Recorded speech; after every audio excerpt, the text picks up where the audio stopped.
All right, so recently a couple of you have been asked me, well, they noticed that I looked like I was fairly fit on a couple of photos that I recently shared, and I wanted to share this little tip.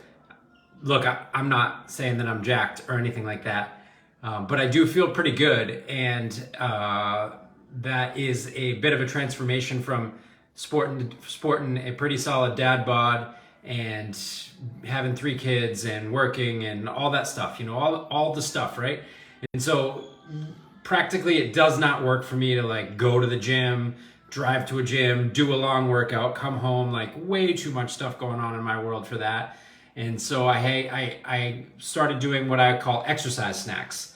And exercise snacks, I've talked about that before, but exercise snacks are simply that I do 1 to 3 to 5 minute bursts of activity throughout the day.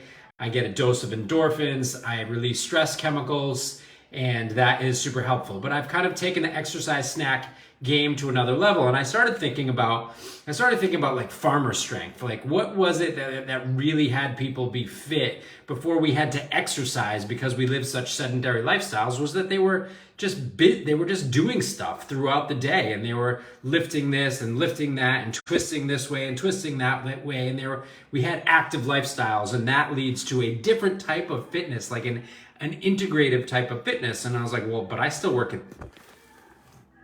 the computer most of the time. So I'm like, well, how am I going to do this? And so exercise snacks helps because I can just do that really quickly and really easily. But then I decided I wanted to bring some weights into it. So I went and I bought some, just a few simple dumbbells.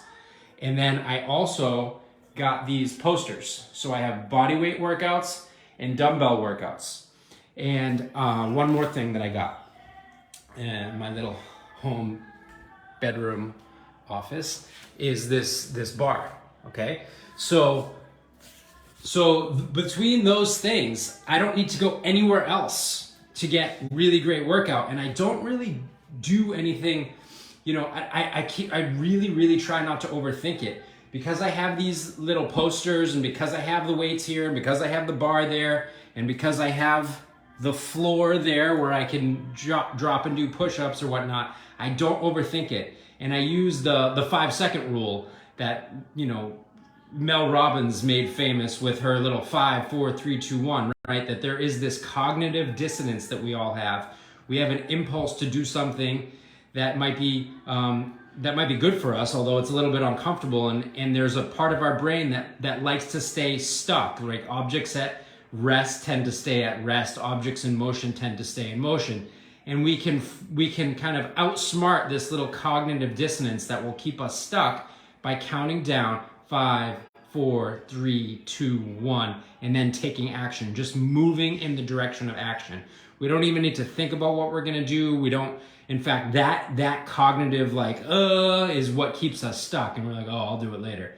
And so it's 5, 4, 3, 2, 1, move. And so if I'm sitting at my desk and I have an impulse to I'm gonna do 9 push-ups. And so I'll just do 9 push-ups, and then I'll just go back to work, and then I'll just go and grab the dumbbell, and I'll do 1 dumbbell, and I'll do something with balance, and I'll do a press while I'm balancing on one leg, or I'll go and hang on the bar. And I just do this all throughout the day, so I might get 20 or 25 different tiny little energy boost exercise snacks throughout the day, and that is resulting in some pretty significant fitness and feeling really good, not to mention much more relaxed and at ease and much more joyful most of the time. And so that's the little trick. Hopefully it helps you. It's super easy. In fact, that's the point. Make it easy, don't make it hard. Put it in your way, put it in your line of sight. Don't think, I need to do a big long workout. Just 5, 4, 3, 2, 1, go.